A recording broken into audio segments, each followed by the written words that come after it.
নবীর উম্মতের পরামর্শ দিয়েছেন। ইয়া আইয়ুহাল্লাযীনা কাফারু এ কথা কয় না, ইয়া আইয়ুহান নাস এ কথাও কয় না, বলছে ইয়া আইয়ুহাল্লাযীনা আমানু, ও ঈমানদাররা তোমরা আমাকে ভয় করো, হাক্কা তুকাতি, সঠিক ভয়। আচ্ছা, একটা লোক যদি আল্লাহকে ভয় করে, বলুন সেই লোকটা কি অন্যায় করতে পারে? যে বাস্তবে আসেন, আপনাদের এলাকায় হয়তোবা এ রোগ নাই, আমাদের এলাকার কথা বলছি। একদিন দেখি এক টিন দুধ দুধের মালিকের মাথায় বাজারের মধ্যে ঢাইলা দিতেছে।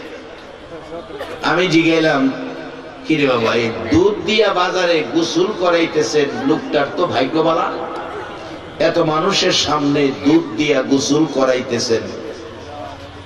জিজ্ঞাসলাম দুধওয়ালারে, বাজান আপনার নসিবটা ভালা, শত শত মানুষ দেখতেছে দুধের গোসল করাইতেছে। হুজুর ভাগ্য ভালো না, আমার পুঁজি শেষ, ছেলে মেয়ের রিজিক শেষ। কি হয়েছে? হুজুর 18 সের দুধ, তখন শের ছিল, 18 সের দুধ ছিল। হুজুর এটা আমার পুঁজি, মাত্র 2 সের পানি দিছিলাম, 2 সের পানি, 18 সের দুধের লগে 2 সের পানি দিছিলাম, আজকে এই দুধ আমার মাথার ডালছে, এই বিপদ, আমার পুঁজিটা শেষ।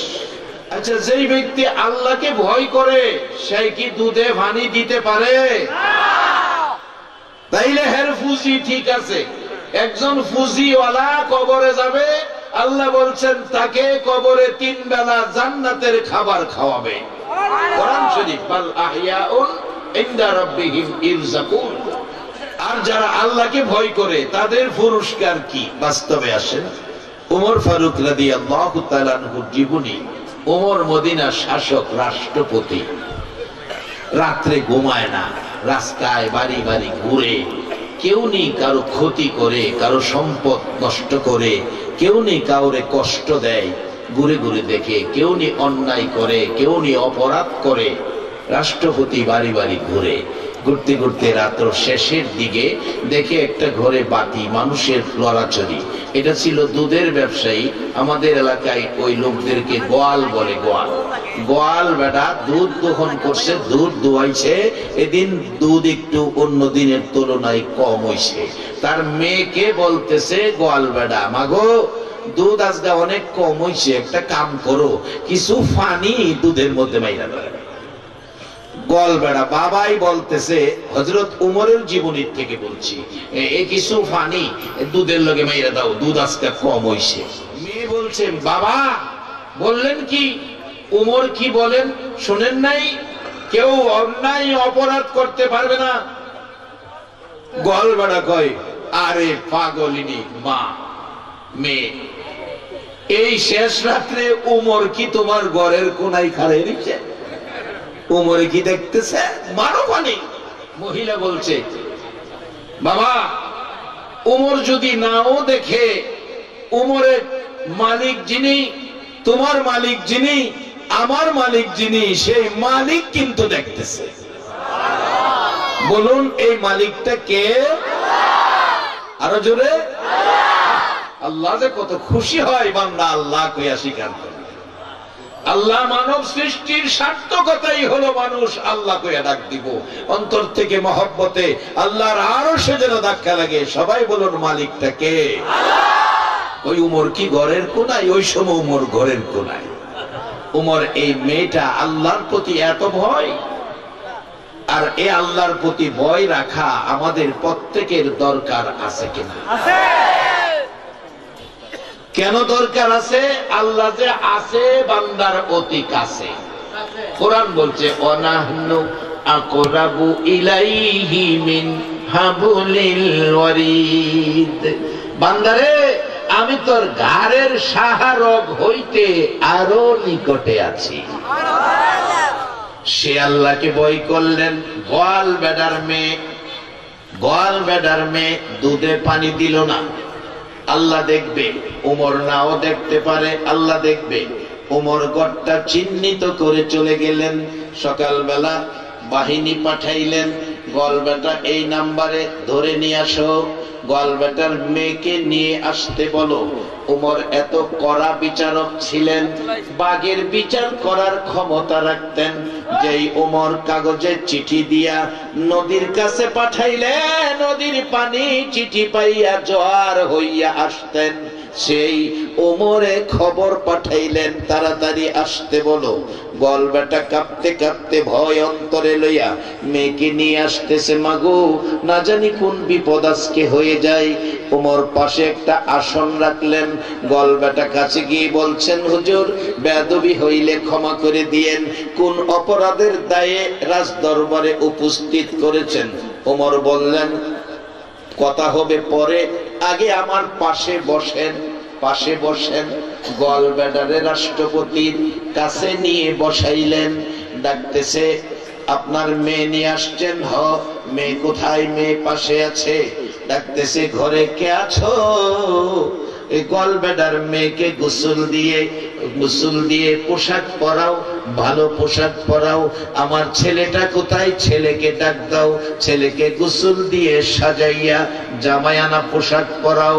মেয়েটাকে সাজাও, ছেলেটাকে সাজাও। উমরের ছেলের সাথে গলব্লাডার মেয়ের বিয়া হইয়া যাবে। গলব্লাডার মেয়ে রাষ্ট্রপতির ছেলের সাথে বিবাহ হয় একটাই কারণ, কারণটা ছিল ভয় করেছে কাকে? আরো বলুন, কাকে? সে আল্লাহ এখনো আছে কিনা? বাবারা, আল্লাহর ভয় যদি থাকে মানুষ অন্যায় করতে পারবে না, তাহলে নিষ্পাপ থাকবে। দুনিয়ায় পাঠাইছে আল্লাহ নিষ্পাপ বানাইয়া, আবার দুনিয়ায় যেন নিষ্পাপ থাকতে পারি। নবী রাসূল পাঠাইছে, ওলি আল্লাহ পাঠাইছে, আলেম ওলামা পিছে পিছে লাইগা রইছে, আমরা যেন নিষ্পাপ হতে পারি। আপনাদের রানীগাঁয়েও মাদ্রাসা প্রতিষ্ঠা হয়ে গেছে। এই মাদ্রাসায় লেখাপড়া করে কোরআন সুন্নাহ শিখে আমরা যেন নিষ্পাপ থাকতে পারি। কেননা আমাদের সামনে একটা ঘোষণা অরেন্ট কোরআনের মধ্যে দেওয়া হয়ে গেছে, কুল্লু নাফসিন যায়িকাতুল মাউত। সকল প্রাণী একদিন মৃত্যুর কুলে ঢলে পড়তে হবে। আমাদের প্রত্যেকের সামনে মৃত্যু আসতেছে, আসবে, এই কথাটা সকলে মানেন কিনা? মেয়ে পুরুষ সকলকেই মৃত্যুর স্বাদ গ্রহণ করতে হবে। বাবারা, মৃত্যু কত যন্ত্রণা, মৃত্যু কত কষ্ট, মৃত্যু কত কষ্ট। আল্লাহর নবীর জীবনীর মধ্যে পাওয়া যায়। আমাদের নবী নয়, আগেকার নবী জীবনীর মধ্যে পাওয়া যায়। আল্লাহর নবী, একজন আল্লাহর নবী এমন ছিলেন, উনি বলতেন, আল্লাহ, মানুষ আজরাইল যখন রূহ বের করবে কত কষ্ট জানি হয়, কষ্ট জানি কত হয়। হযরত ইদ্রিস আলাইহিস সালাম একবার এই কথা আবেদন করলেন, আল্লাহ, মানুষের রূহ বের করলে আজরাইল কত কষ্ট জানি হয়, আমি যদি একবার মৃত্যুর স্বাদ দেখতে পারতাম। আল্লাহ বলেন, আজরাইল, ইদ্রিস নবীকে ধরো। ইদ্রিস নবীকে ধরলেন। বাজান, মৃত্যুর যন্ত্রণা রাসূল বলেছে, একটা জীবিত উদাহরণ দিয়ে বলেছেন। একটা জীবিত বকরি, একটা জীবিত ছাগল, ছাগলটাকে উপরে টানাইয়া গলা না কাইটা জব না কইরা জীবিত অবস্থায় ওই ছাগলটার চামড়া টাইনা সুলাইলে যা কষ্ট হবে, মৃত্যুর যন্ত্রণা এর চাইতে হাজার হাজার গুণ বেশি কষ্ট হবে। আজরাইল যেদিন সামনে আসবে, কোন কোন মানুষ দেখবেন আবুল তাবুল কয়, চোখের পানি ছাইরা দেয়, কেউ কেউ প্রস্রাব পায়খানা কইরা দেয়। বাজানো, আজরাইলের অবস্থার চেহারা দেখলে আবুল তাবুল কয়, প্রস্রাব পায়খানা করে দেয়। আজরাইল যখন কাছে আইসে বসবে, রূহ বের করার প্রস্তুতি যখন নিবে গো, শরীরের সবগুলি রগ ফটফট করে ছিঁড়া যাবে, এত কষ্ট হবে। ওই মুর্দার, ওই ব্যক্তি মৃত্যুর যন্ত্রণায় কাকুতি মিনতি করবে, আমার আদরের ছেলে রে, ও আমার আদরের মেয়ে, মাতার পাশে দাঁড়িয়েছো, আমার অবস্থা কি খবর নিতেছ না? আমার কলিজা শুকাইয়া গেছে, মৃত্যুর যন্ত্রণায় কলিজা শুকাইয়া গেছে, এত কষ্ট, এত শুকানি শুকাইছে, আমারে তোমরা পানি পান করতে দাও। কিতাব লেখে মৃত্যুর যন্ত্রণাকারী এমন পিপাসিত হবে গো, সমস্ত পৃথিবীর নদ নদীর পানি যদি তাকে খাওয়ায়া দেওয়া হয়, মৃত্যুর যন্ত্রণার পিপাসা মিটিবে না। বলুন এই সময় আমাদের প্রত্যেকের সামনে আছে কিনা? বাবারা আসুন, সেই মৃত্যু সামনে আসার আগে আমার নবী ওয়াজ করেছেন কাফা বিল মাউতি ওয়াইজান, একটা ওয়াজ যথেষ্ট, মৃত্যুর কথা স্মরণ রাখা। নবী বলছে ওয়াজ আর লাগে না, একটা ওয়াজ যথেষ্ট, মৃত্যুর কথা স্মরণ রাখা। আসুন বাবা, সেই মৃত্যু কত যন্ত্রণা, কত কষ্ট, আর যদি আখিরি নবীর উম্মত হতে পারো গো, মৃত্যুর যন্ত্রণার খবর পাওয়া যাবে না।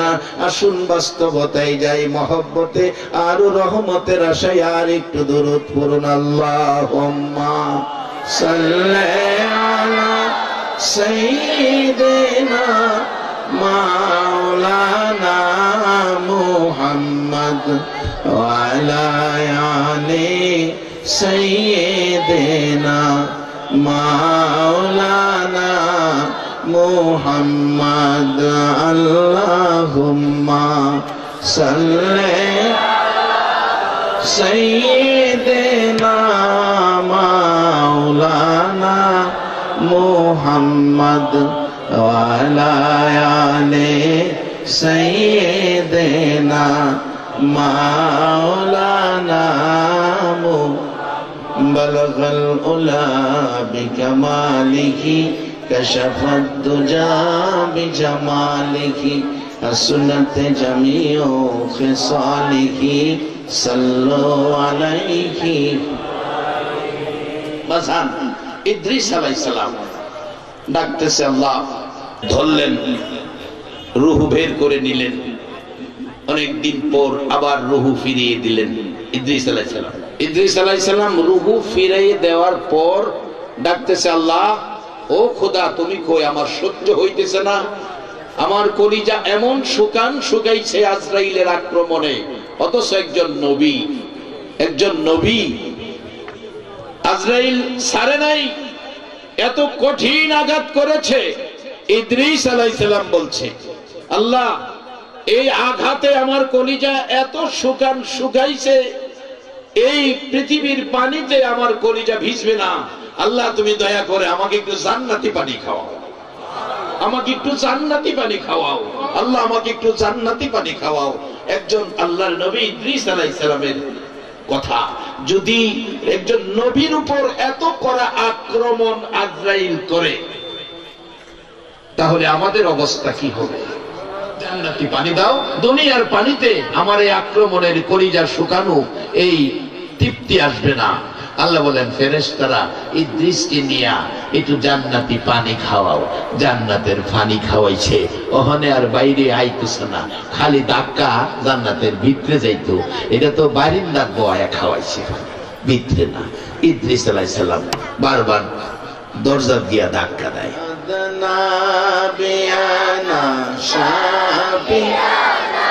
মাওলানা মুহাম্মদ নাবিয়ানা শাফিয়ানা মাওলানা বালাগাল উলা বিকামালিহি কাশাফাত দুজা বিজামালিহি হাসনাত জামিউ খিসালিহি সাল্লু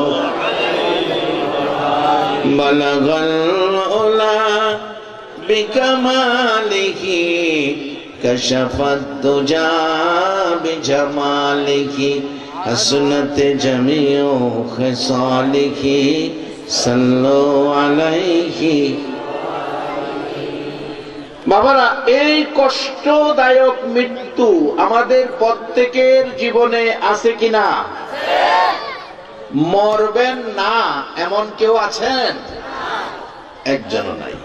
ইদ্রিস আলাইহিস সালাম ধাক্কাইতেছে বেহেশতের ভিতরে যাইতো, ভিতর থেকে জিগায়, কে কে?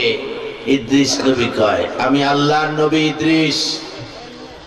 পানি খাইছি, পানি এত মজা, বেহেশতের পানি, ভিতরে জানি আরো কত মজা। ভিতরে যাইতাম, দরজা খোলো, ভিতর থেকে কয়, ইদ্রিস নবী, তাতে আমাদের কিছু আসে যায় না, আপনি একটু উপরে তাকান।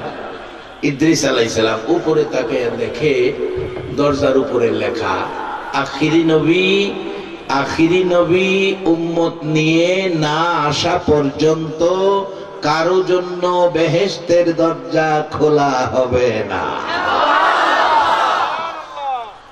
আর নবীজির গোলামের, নবীজির গোলামের কোনো চিন্তা নাই। চলো নবীজির জান্নাতে মদিনাতে যাই, চলো নবীজির জান্নাতে মদিনাতে যাই। কে কে যাবে মদিনায়? মদিনাতে কান্দে নবী উম্মতের মায়া। কে কে যাবে মদিনায়?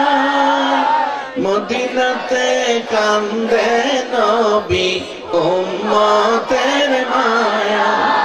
দিন রজনী কান্দেন যিনি, দিন রজনী কান্দেন যিনি, শুয়ে রোয়া যায়।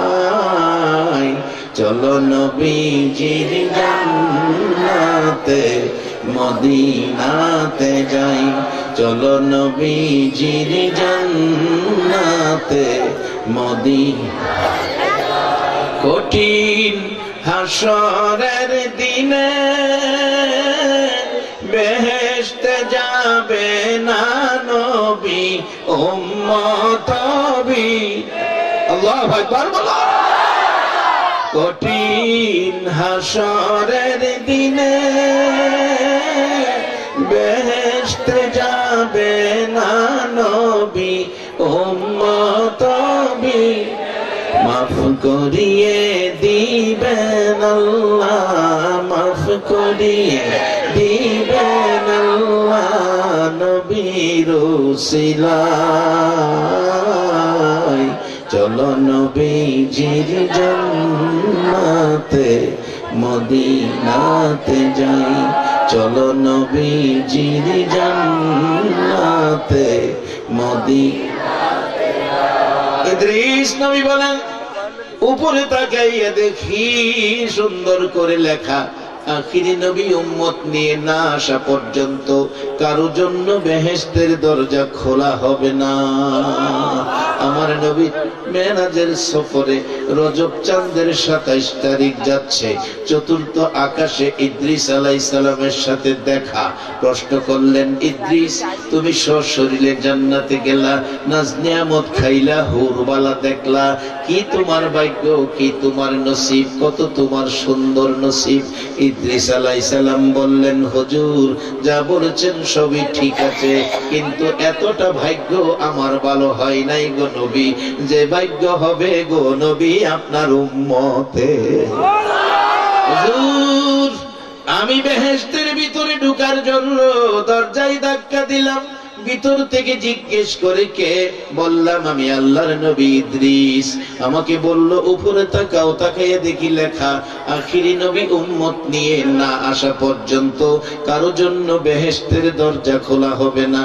হুজুর ইদ্রিস নবী না হইয়া যদি আখিরি নবীর উম্মত হইয়া যাইতাম গো নবী, তাহলে আমার জন্য দরজা খোলা হইতো। আরে সেই নবীর উম্মত হইয়া বলুন ভাগ্য ভালো না খারাপ? সেই আজরাইলের কঠিন কঠিন আযাব থেকে, কঠিন মৃত্যুর যন্ত্রণা থেকে বাঁচতে বলুন আপনারা চান কিনা? তাহলে দুধের মধ্যে পানি দেওয়া যাইব কিনা? দুধের মধ্যে পানি দিলে কামটা ভালো হইব না খারাপ হইব? এই জাতীয় একটা উদাহরণ দিলাম, দুধ ও পানি। এই জাতীয় অনেক রোগ আছে আমাদের দেশে। কিছু ভাইয়ের আছে একটু লেখাপড়া শিখছে, শিক্ষিত জ্ঞানী, ছোট ভাই বোনেদের সম্পদ নিজের নামে লেখালেই পড়ছে, আবার হজ করতে গেছে। এবার ছোট ভাই বোনেদের হক মাইরা আবার হজ করতে গেছে। এবার বলুন, এ হজ দিয়া তার জীবন লাভ হইব না লস হইব? আজরাইলের আযাব থেকে বাঁচবো না শান্তি পাইব? ভিডা ভিডা সাইজ ফিরালে এই মৃত্যুর যন্ত্রণার থেকে বাঁচার জন্য এই পথটা খুঁজা বাইর করতেছি। আপনাদের কষ্ট হইতো না তো? তবে বাঁচান এইভাবে না, আস্তে আস্তে বেঁচে থেকে দাও, আস্তে আস্তে সহজ পথ, আরো আস্তে দাও। জন বেটা তো কারেন্টের ভ্যানের চেয়েও করা। দেই বাজান আস্তে আস্তে দে। আল্লাহ হায়াত দেখ, আল্লাহ রুলি বানায় দেখ, হাফেজ আলেম বানায় দেখ। সকলে বলো না বাজান। একটা রূপ দুধ পানি দেউন যেত না। আখিরি নবীর উম্মতের চরিত্রে বেজাল কোনো কাজ থাকতে পারে না। ছোট ভাই বোনেদের হক মাইরা খাওন যাইতো না, নামাজ মনসারণ যাইব। আযাব থেকে বাঁচার পথগুলি কইতাছি। দুধ পানি দেউন যাইত না, ভাই বোনেদের হক মারণ যাইত না। বাপের সন্তান যারা, বাপের অংশ যে যা পাইব, আবার আরেকটা করব, দামি দামি জায়গাটি নিজের নামে, কম দামি জায়গাটি ভাইয়ের নামে, এমনও যাতে না হয়। সঠিক বন্টন করে ভাই বোনেদের হক দিয়ে দিবেন। এরপরে নামাজ, 5 ওয়াক্ত নামাজ। আখিরি নবীর উম্মতের জন্য 5 ওয়াক্ত নামাজ পড়া দরকার আছে কিনা? কত সুবিধা দিছে, আর কত করতো আল্লাহ এই নবীর উম্মতের। 5 ওয়াক্ত নামাজ যদি আখিরি নবীর উম্মতে আদায় করে, নেকি জানি দেয় কয় ওয়াক্তের? 50 ওয়াক্ত। আদায় 5 ওয়াক্ত, নেকি 50 ওয়াক্ত। কাজ কম মাইনা বেশি। বলবেন হুজুর আপনার কাজ কম মাইনা বেশি, কারণটা কি? কারণ আল্লাহ যে আখিরি নবীর উম্মতের সম্মান বাড়ায় দিলাইছে। মানে যে সম্মান আল্লাহ দিছে, এই সম্মানটা তো ধরে রাখতে হইব। কারণ আল্লাহ দিছে আমাদের সম্মান। আমরা যদি হাসরের মাঠে অসম্মানী হই, তাইলে তো আল্লাহ নিজেই লজ্জিত হইব। আমি সম্মান দিলাম, ওখানে এরা অসম্মানী হইছে, এটা আল্লাহ নিজে লজ্জিত হইব। অনেক সময় দেখেন ছেলের অপরাধে বাবাই মাপ চায়। ছেলে অপরাধ করছে, দরবারে সালিশে বিচারে বাবা মাপ চাইছে। মাপ চাইয়া বাড়িতে কয়, ছেলের বাপ হইলাম না, জীবনে একটা কলঙ্ক নিয়ে আইলাম। ছেলের বাপ হইয়া একটা কলঙ্ক। ছেলের অপরাধের লেগে আজকে মাপ চাইলাম। তা আল্লাহ এই সিস্টেমই রাখছে না। আমরা আখিরি নবীর উম্মত, সম্মান জানাইছে আমাদের বেশি।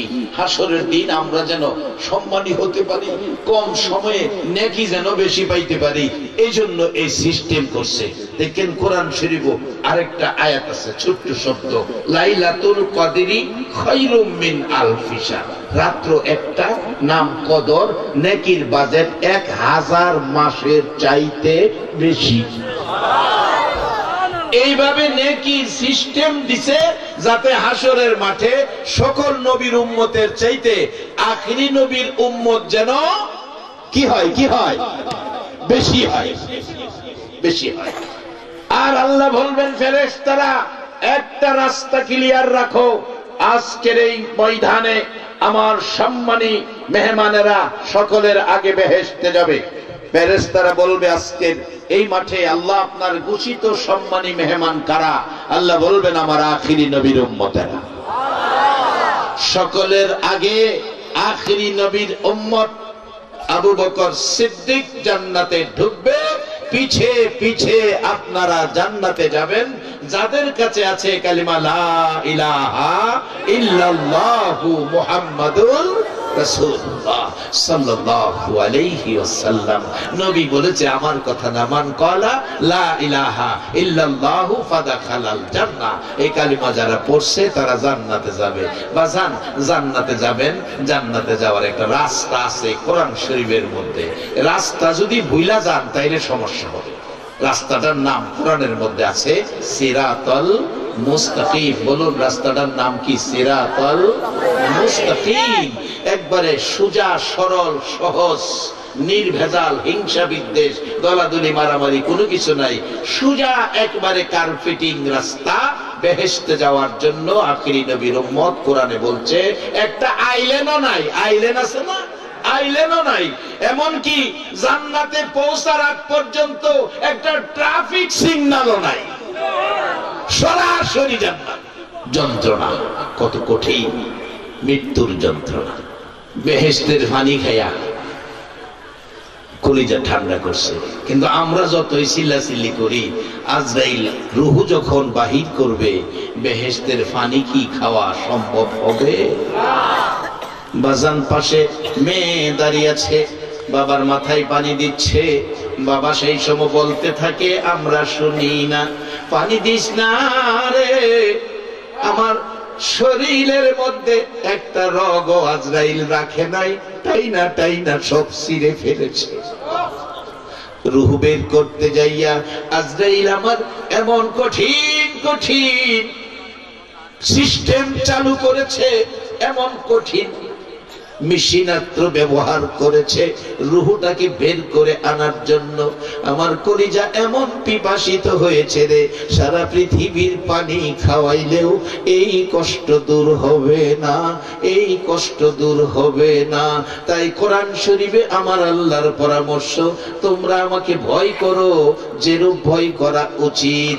এরপরে বলছে ওয়ালা তামুতুন্না ইল্লা ওয়া আনতুম মুসলিমুন, মুসলমান না হইয়া মৃত্যুবরণ করো না, মুসলমান না হইয়া মইরো না।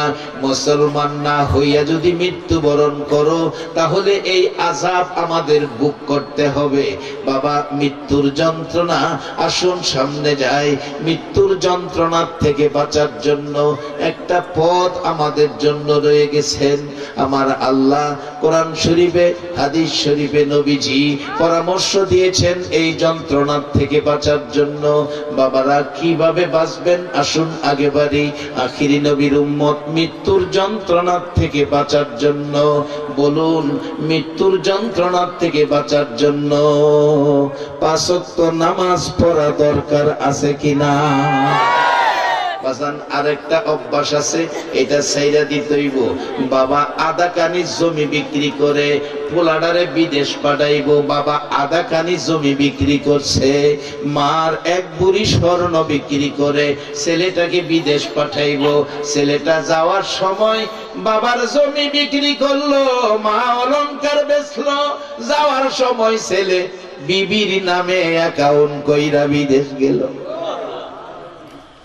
বাবা জমি বেচলো, মা অলংকার বেচলো, অ্যাকাউন্ট বিবির নামে কইরা গেছে। এই কারবার যারা করছো গো বাবা, মৃত্যুর যন্ত্রণা ছাড়তো না। বলবেন হুজুর এটা আপনি জানেন কেমনে? ডিসেম্বর মাসের প্রথম দিকে ইটালি থেকে টেলিফোন সন্ধ্যা 7টার দিকে রিসিভ করলাম। কে? হুজুর আমি ইটালি থেকে বলছি। কি খবর? হুজুর আপনার ওয়াজ বাস্তব, আপনার ওয়াজ শুনি। ইটালিতে আমরা বাঙালিরা আপনার ওয়াজ শুনি, আপনার ওয়াজ বাস্তব। আজকে একটা ঘটনা ঘটছে। কি ঘটনা? আধা ঘন্টা আলোচনা করলো। কি ঘটনা? একটা ছেলে, বাড়ি বরিশাল বরগুনা, ইটালিতে সকালে মারা গেছে হসপিটালে। লাশটা হসপিটাল থেকে বাহির করব, টাকা দরকার, তার সাথে টাকা নাই। রুমে ব্যক্তিগত ডায়েরি খুললাম, ডায়েরিতে তার বিবির নামে অ্যাকাউন্ট। বিবির কাছে টেলিফোন করলাম, স্বামী মারা গেছে, কিছু টাকা পাঠান, লাশ বাহির করতে হবে, দেশে পাঠাইতে হবে। বিবি বলল দেখেন হায়াত নাই, মারা গেছে। এখন দেশে আনলে কি লাভ হবে? আচ্ছা কত টাকা লাগবে? 1 লক্ষাধিক, এমনি কথাটা ঠিক এইভাবে বলছে, আমি যেমনি বলছে লক্ষাধিক টাকার উপরে লাগবে এই হসপিটালের খরচ এবং লাশ দেশে পাঠানোর খরচ। বিবি বলছে এটা আনলে মাটি দিলে পয়সা কইলা মাটি যে বুবা, এই মাটি এতগুলো টাকা দিয়া দেশে আইনা কোনো লাভ আছে? হায়াত নাই, মারা গেছে, সিস্টেম থাকলে হে দেশে এই মাটি দিলাম, টাকা দেওয়ার দরকার নেই। যুবকটা বলছে হুজুর বড় কষ্ট পাইলাম। একটু পরে দেখি পাশে তার ভাই বোনদের নাম্বার আছে, ভাই বোনদের নাম্বারে টেলিফোন করলাম, ভাই বোন টেলিফোন পাইয়া মৃত্যুর খবর শুনাইলাম। এত কান্না কান্দি শুরু করেছে, কলিজা মানাইতে পারি না। ভাই বোন ডাকতেছে, ও আমার ভাইয়ের বন্ধুরা, আমরা তো আসতে পারবো না, যাওয়ার সুযোগ তো আমাদের নাই, যদি থাকতো ভাইয়ের লাশ নিজের কান্দে করে নিয়ে আইতাম। এরে ভাইয়ের বন্ধুরা, তোমাদের কাছে আমার ভাইয়ের লাশটা ভিক্ষা চাই, ভাইয়ের লাশটা দেশে পাঠাইয়া দাও, আমরা মন ভরে ভাইয়ের লাশটাকে জীবনের শেষ দেখা দেখব, অনুরোধ করি লাশটা দেশে পাঠাও। হুজুর কান্নাকাটি করতেছে, বললাম টাকা দরকার, বলতেছে টাকা তো আমাদের কাছে নাই, আমার ভাই অ্যাকাউন্ট করেছে বিবির নামে, 10টা টাকাও আমাদের দেয় নাই। এবার টেলিফোন, মার নাম্বার পাইলাম, মার নাম্বার পাই আমার কাছে টেলিফোন করলাম, হুজুর মা রিসিভ করেছে, শোনা যায় মা কাঁদতেছে। 10-15 মিনিট পার হয়ে গেছে, মা কথা কয় না, শুধু কান্দে, কথা বলার মতো সুযোগ পাইতেছি না। 15 মিনিট পর বললাম, মা গো টেলিফোন করেছি ইটালি থেকে, মা ইটালি থেকে টেলিফোন করেছি, কাঁদতেছেন কেন? জবাব দিচ্ছে, মা বাবা গো আমারও একটা ছেলে ইটালি থাকে, আমারও একটা ছেলে ইটালি থাকে, মা কাঁদতেছেন কেন? কোনো খবর পাইছেন? না রে বাবা কোনো খবর পাই নাই। রে বাবা কাঁদতেছি কেন জানি আজকে সকাল থেকে রে, আমি মার কলিজায় আগুন জ্বলতেছে, আমি মার কলিজায় আগুন জ্বলতেছে, কি যে এখনো বুঝতে পারতেছি না। বলুন বাবারা, সন্তানের বিপদ আপদ হইলে দুনিয়ার কেউ জানে না, আগে জানে কে? বাবা এই মারে যারা কষ্ট দিছ গো, কবরের আযাব থেকে বাঁচতে পারবা না। মা কত দামি খবর নিলা না? ওই দিন এক মাহফিলে ছোট্ট একটা বাচ্চা গজল গাইতেছে, জান্নাতের চেয়ে দামি আমার মা, মা গো জান্নাতের চেয়ে দামি আমার মা, জান্নাতের চেয়ে দামি আমার মা, মা গো জান্নাতের চেয়ে দামি আমার মা, জান্নাতের চেয়েও দামি গো আমার আপনার গর্ভধারিণী মা। কোন বাচ্চারা গজলে ঠান মারে, মায়ের কান্দন সারা জীবন, 2-4 মার বোনের কান্দন রে, ঘরের পরিবারের কান্দন কয়েকদিন পর থাকে না। দুঃখের দরদি আমার জনম দুঃখী মা, দুঃখের দরদি আমার জনম দুঃখী মা। 10 মাস 10 দিন মায়ের গর্ভে দিল ঠাই, মায়ের রক্ত খায়া আমরা আইলাম দুনিয়ায়। দুনিয়ায় আসিয়া যখন উঠিলাম কান্দিয়া, শান্ত করিল মায়ে বুকের দুধ দিয়া। আরে মায়ের প্রসবের কালে বুক বেসে যায় নয়ন জলে রে, মায়ের প্রসবের কালে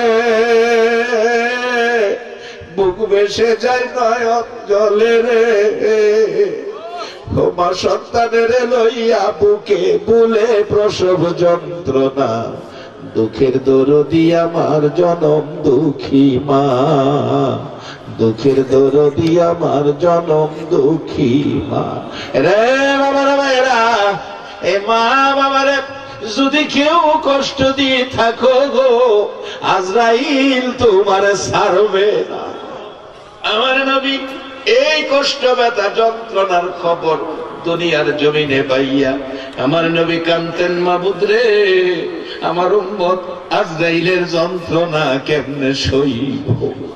আমার নবী কাঁদতে থাকলে, আমার নবী কাঁদতে থাকলে আজরাইলের যন্ত্রণা আমার উম্মতে এই মৃত্যুর যন্ত্রণা কেমনে সইব। আমার নবী ব্যথায় ব্যথিত বসে আছেন।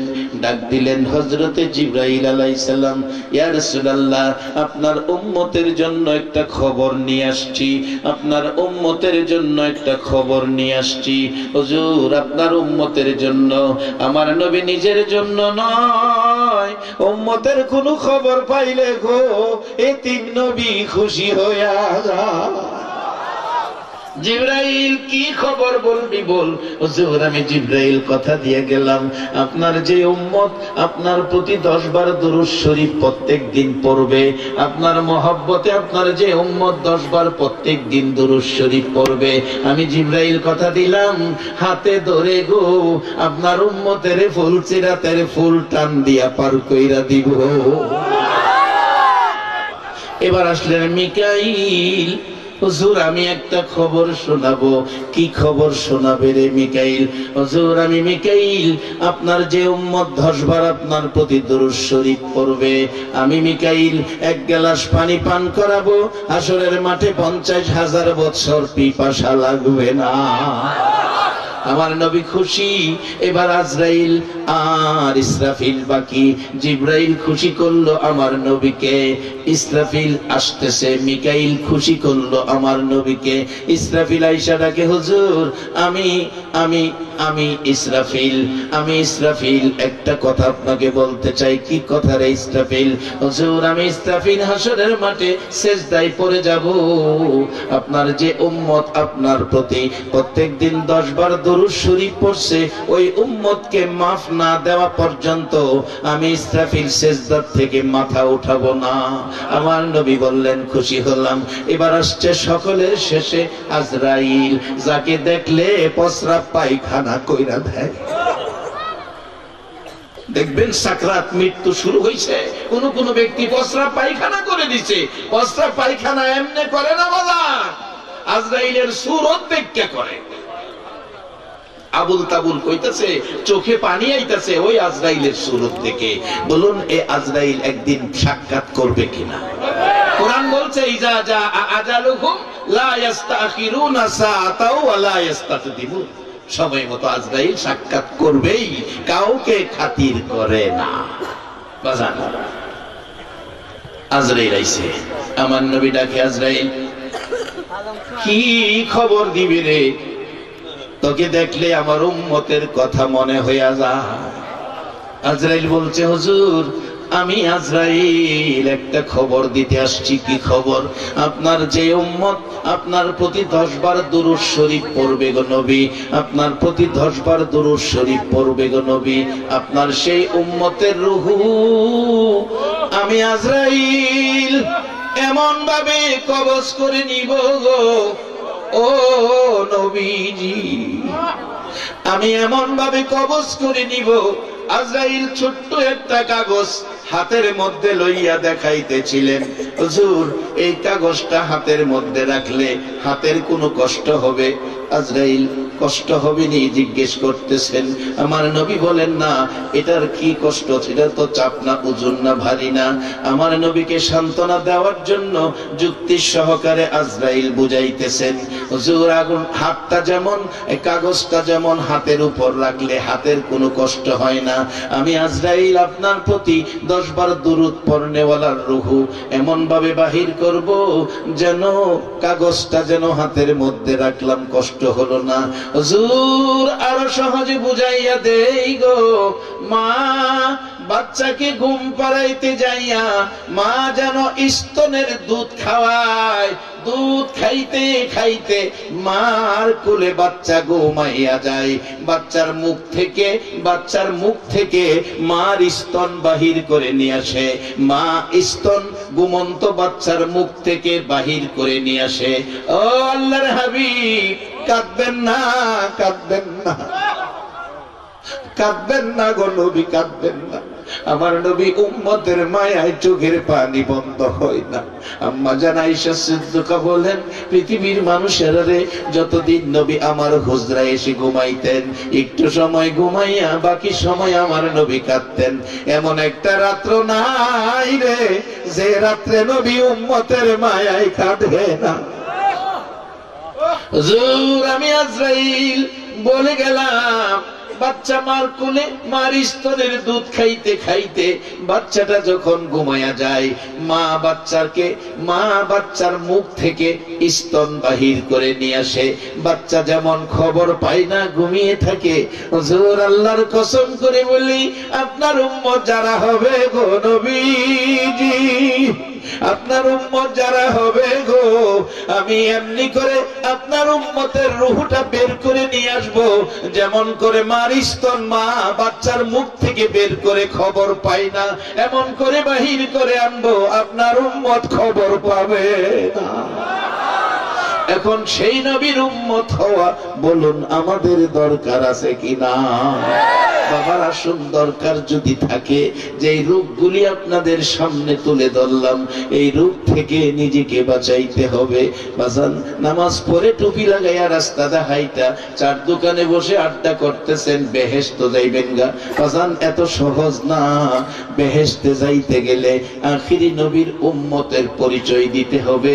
কোরআনের মধ্যে আমার আল্লাহ কোরআনে শান্তির ঘোষণা ফাইসালা দিয়েছে, ইয়া আইয়ুহাল্লাযীনা আমানু কু আনফুসাকুম ওয়া আহলিকুম নার। ও ঈমানদাররা, তোমরা তোমাদের ভাই বোন বিবি বাচ্চা, ভাই বোন বিবি বাচ্চা ছেলে মেয়ে, এই বংশের সবাই রে লইয়া তোমরা জাহান্নামের আগুন থেকে বাঁচো। আল্লাহর পরামর্শ আখিরি নবীর উম্মতের, অন্য মানুষের কয় না, শুধু আপনাদেরই কইতাছে জাহান্নামের আগুন থেকে বাঁচতেন। তাইলে বোঝা গেল আল্লাহ আগুন থেকে আমরারে বাঁচাইতে চায়, আগুনও নিতে চায় না। তাইলে যদি নিতে না চায়, আমরা কিভাবে আগুন থেকে বাঁচবো? আসুন সেই কয়েকটা কথা বলেই আমি আপনাদেরকে নিয়ে 4 দিন ব্যাপী বাবা এর আনে গায়ের মাহফিল 1 বছরের জন্য বিদায় হয়ে যাইতেছে। কয়েকবার জিকির করেন আল্লাহ আল্লাহ আল্লাহ আল্লাহ আল্লাহ আল্লাহ আল্লাহ আল্লাহ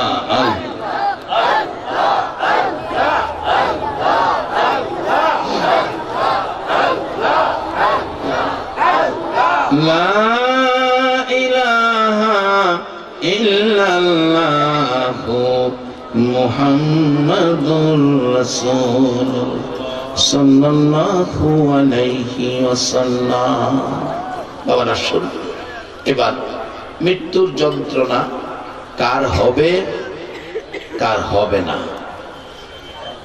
রাসূল বলছে কবরের ভিতরে 99টা সাপ থাকবে।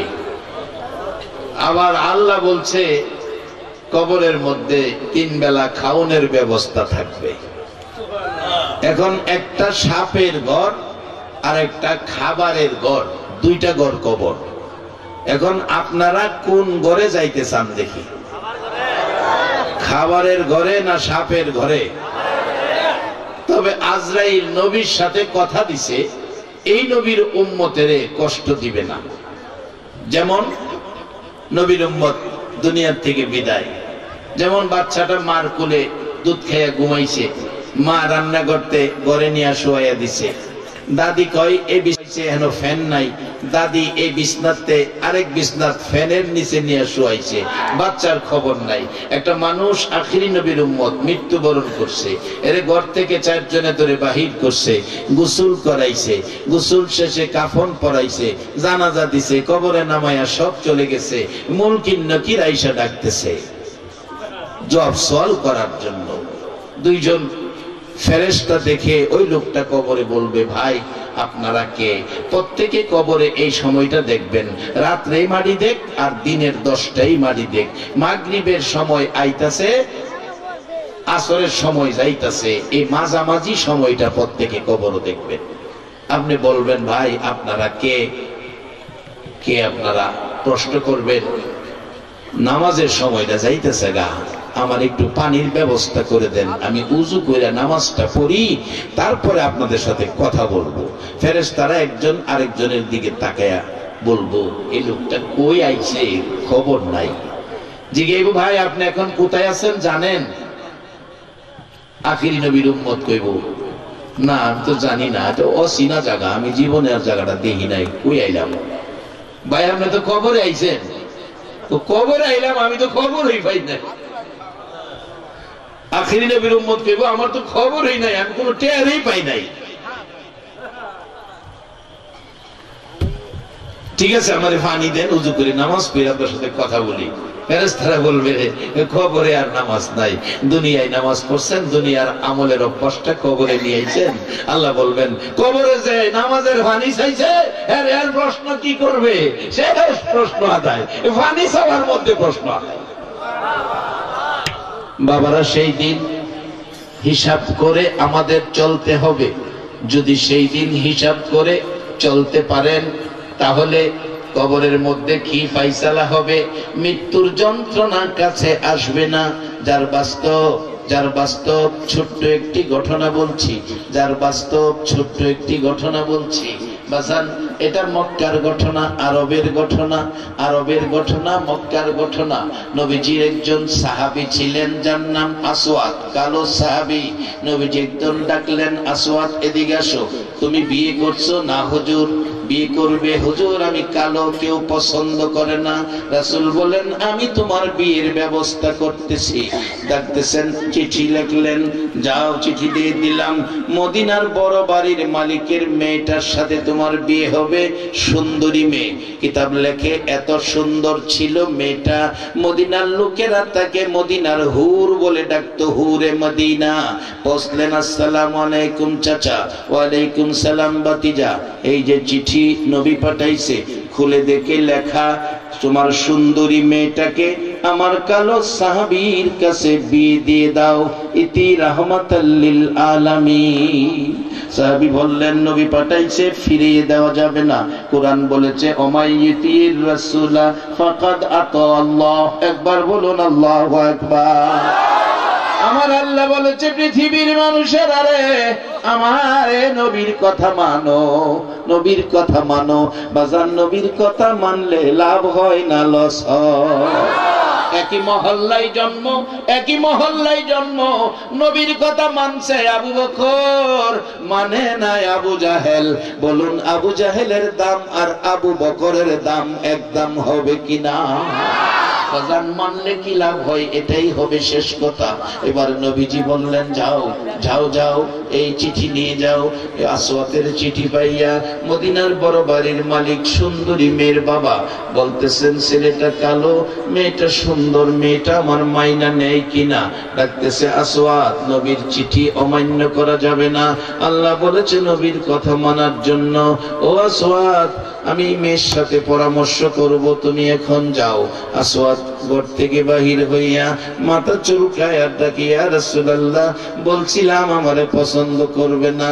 আমার আল্লাহ ডাকে, আসওয়াদ রে, নবীর চিঠি বিফল যায় না। আজকে কে গো আপনারা এই নবীর উম্মত হইয়া 1400 বছর পর 6500 কিলোমিটার দূর নবীর পাগল হইয়া বৈশা রইছ।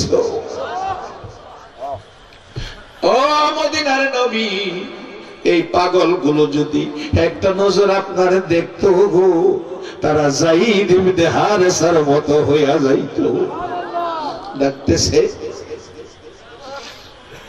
আমার নবীকে মহব্বত ভালোবাসা করবেন, জীবনে ধন্য হবে।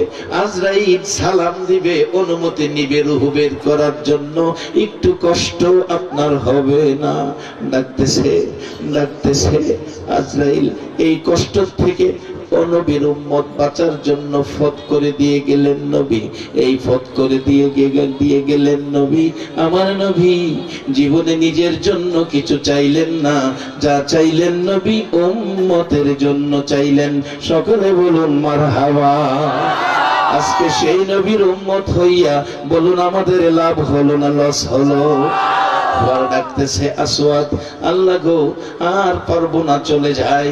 এবার আসওয়াদ যাইতেছে, মেয়েটা দৌড়ায় আসছে। বাবা, একটা কালো ছেলে আইছিল, কালো ছেলে, দেখতে খুবই কালো। কেন আইছিল? মনটা খুশি, যাইতেছে মনটা বেজার। আসওয়াদের ওই অবস্থা, চলে যাইতেছে মনটা বেজার। মেয়েটা ডাকছে বাবার কাছে, কেন আসছিল? বাবা বলছে তোমার বিয়ের প্রস্তাব নবীজি করেছে ছেলের জন্য, ছেলেটা কালো, তুমি রাজি হও কিনা? একটা চিৎকার মারছে মেয়ে, বাবা ও বাবা, নবী পাঠাইছে, কালো আর সুন্দর বুঝি না, আমি নবীর ভালোবাসায় রাজি হইয়া গেলাম। বাবা, যে নবীর কথা মানার জন্য আমার আল্লাহ কোরআনে বলেছে কালো আর সুন্দর বুঝি না, আমি রাজি হয়ে গেলাম। ডাক দেন বাবা, ডাক দেন। যাইতেছে গা, নবী যদি শুনে ফিরাইয়া দিছেন, নবীর মনে কষ্ট যাবে। ডাক দিলেন, আসওয়াদ জি আসেন। মেয়েরা জি, মহারানার টাকা আনছেন? না, নবীর চিঠি ছাড়া আর কিছুই নাই। আজকে একটা কাপড় লাগবে, একটা কাপড় দরকার, বিয়ের দিন একটা নতুন কাপড় দরকার, কিনার টাকা আছে 10 পায়ও নাই। নবীর চিঠি ছাড়া কিছু নাই, দিবেন কিনা কোন? না দিলে ঘুরাইয়েন না, আমি যাইগা। মেয়েটা বলতেছে আব্বু এদিকে আসেন। মেয়ে কেমন মেয়ে দেখেন বাবা, আমার নবীরে কেমনে ভালোবাসে বাবা, এদিকে আসেন। নবী পাঠাইছে, গরিব ছেলে হয়তো বা টাকা নাই।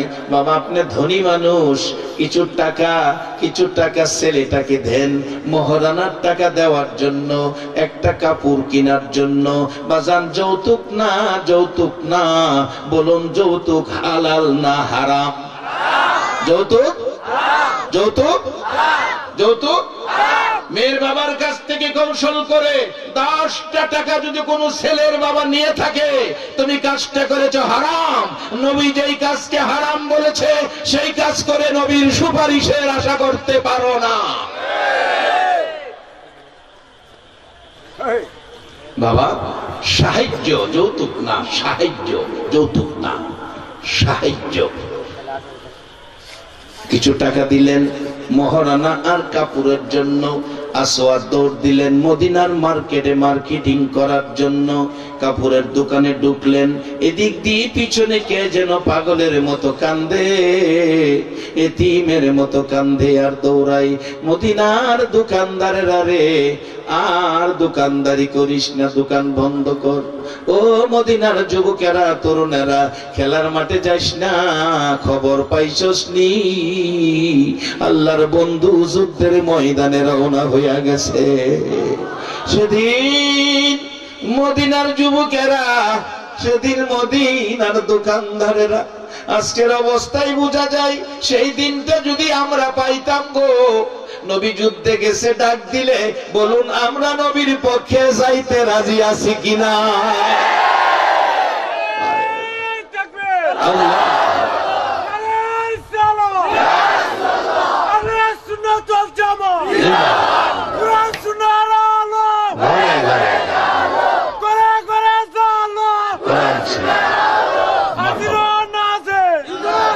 মারহাবা, সবাই বলুন মারহাবা।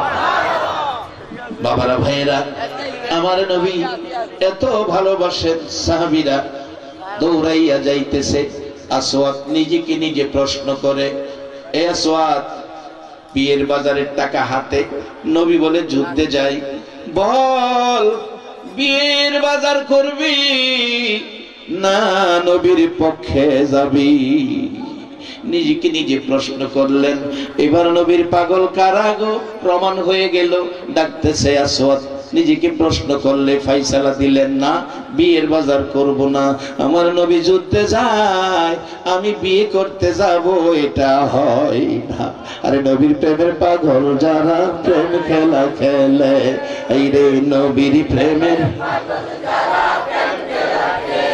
নবীর প্রেমে বাস করনি দন্ত দেয় ফেলে, নবীর প্রেমে বাস করনি দন্ত দেয় ফেলে।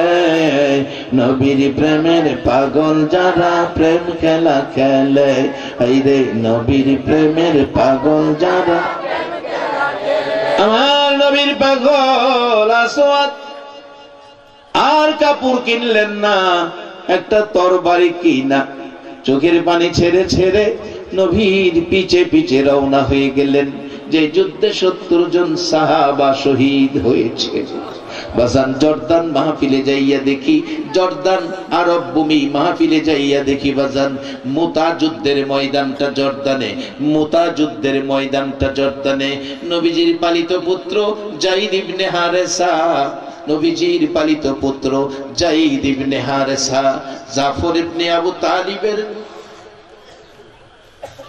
অবস্থা এবং আব্দুল্লাহ ইবনে রাওয়াহা, এই তিনজন নবীজি সেনাপতি হিসাবে ঘোষণা দিয়ে বলছিলেন, তুমি যদি শহীদ হও তোমার পরে তুমি, তোমার পরে তুমি, তোমার পরে একজন হবে, যুদ্ধ বিজয় হবে। নবী নাম বলে নাই। বাজান জর্দানে যাইয়া দেখি নবীর ঘোষিত সেনাপতি গুলো শহীদ হইয়া জান্নাতের বাগানে ঘুমাইতেছে। নবী 70 জন সাহাবী শহীদ হয়ে গেলেন, জান্নাতি মেহমান হয়ে গেলেন। নবী বললেন, গোসল দাও না, কাফন পরাইও না, রক্ত মাখা জামা কাপড় সহ দাফন করো। দাফন শুরু হলো, 69 জন দাফন হলো। 70-এর মাথায় একটু দূরে পড়ে আছে আসওয়াদ, কালো সাহাবী শহীদ হয়ে গেছে। নবী ডাকতেছে, সাহাবীরা রে আয়, আমার আসওয়াদ রে দেখা যায়, বিয়ে করতে পাঠিয়েছিলাম, যুদ্ধের ময়দানে শহীদ হয়ে গেল। যাইয়া দেখি নতুন তরবারিটা হাতে, জিহ্বাটা বেরিয়ে গেছে, ডান দিকে বল্লমের আঘাতে কলিজা বেরিয়ে কাঁপতেছে। আমার নবী বলেন, আসওয়াদ রে মদিনার হুর নিলি না, কার ভালোবাসায় জীবন দিলি রে? আসওয়াদ যেন শহীদ হয়ে জবাব দিচ্ছে, আল্লাহর হাবিবের ভালোবাসায় জীবন দিচ্ছে। আমার নবী কান্দে, আসওয়াদ রে চোখের পানি রাখতে পারলাম না, মদিনার হুর নিলি না। একজন বলছে, হুজুর বিয়ের বাজার করতে আসছিল, আপনি যুদ্ধে যাচ্ছেন শুনে বিয়ের বাজার দিয়ে টাকা দিয়া যুদ্ধের বাজার তরবারি করে নিয়ে শহীদ হয়ে গেছেন আসওয়াদ। নবী বলেন, কবরের কাজ শেষ করো, আমি আসওয়াদের পাশে বসে যাব। ধরে ধরে নিচ্ছে রে, কলিজা ছিঁড়ে ছিঁড়ে জমিনে পড়ছে। আমার নবী আসওয়াদের কলিজা টুকাইয়া হাতে উঠাইছে, কবরের পাশে যাইয়া বলছে, 2 জন লোক কবরে নামো, আসওয়াদের লাশটা কবরে দাও। আমার নবী কবরের পাশে দাঁড়ানো, মুস্কি মুস্কি হাসতেছে। সাহাবীরা বলেন, হুজুর হাসতেছেন কেন? কাঁদতেছিলেন এতক্ষণ, এখন হাসতেছেন কেন? আমার নবী বলেন, সাহাবীরা আমি যা দেখি তোমরা তা দেখো না। জি হুজুর। সাহাবীরা রে, আমার আসওয়াদ রে মদিনার হুর নিল না, নবীর ভালোবাসায় জীবন দিয়ে কবরে রওনা হয়েছে। সাহাবীরা, আমি কবরের পাশে দাঁড়ায়া দেখি আমার আসওয়াদের জন্য মদিনার হুরের পরিবর্তে আমার আল্লাহ জান্নাতের হুর কবর পাঠাইয়া দিছে। আমরা সেই কবরের মেহমান হইতে বলুন সবাই রাজি আছি কিনা? মৃত্যুর যন্ত্রণা আমাদের হবে কেন যদি আমরা আখিরি নবীর উম্মত হই? বেজাল মুক্ত থাকবেন। যে কতগুলো রূপ তুলে ধরছি, রূপ থেকে নিজেকে পরিষ্কার রাখবেন। আসুন, আসওয়াদ বিয়ের বাজারে টাকা দিয়ে তরবারি কিনে নবীর ভালোবাসায় জীবন দিলে কবরে জান্নাতের হুর, এই জান্নাতের হুর কবরে আসো। ইয়া নবী সালাম আলাইকা, ইয়া রাসূল সালাম আলাইকা, ইয়া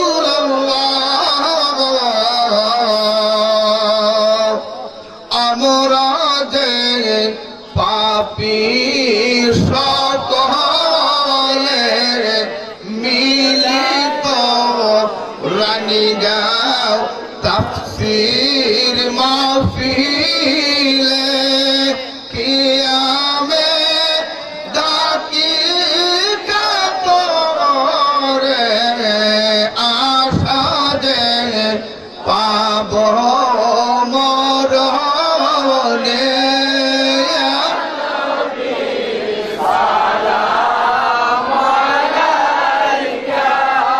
या रसूल सलाम या हबीब सलाम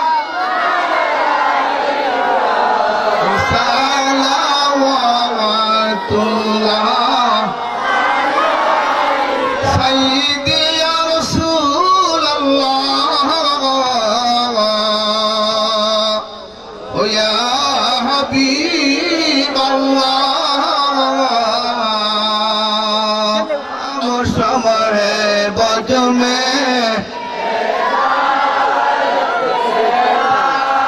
आय पर लागले मिलादे रसूल ए सलामे आज जाना हो कबूल मदीने के चार हजारों सलाम मदीने के चार लाखों सलाम मदीने के चार बेहुद सलाम मदीने के चार बेहुद सलाम बलागल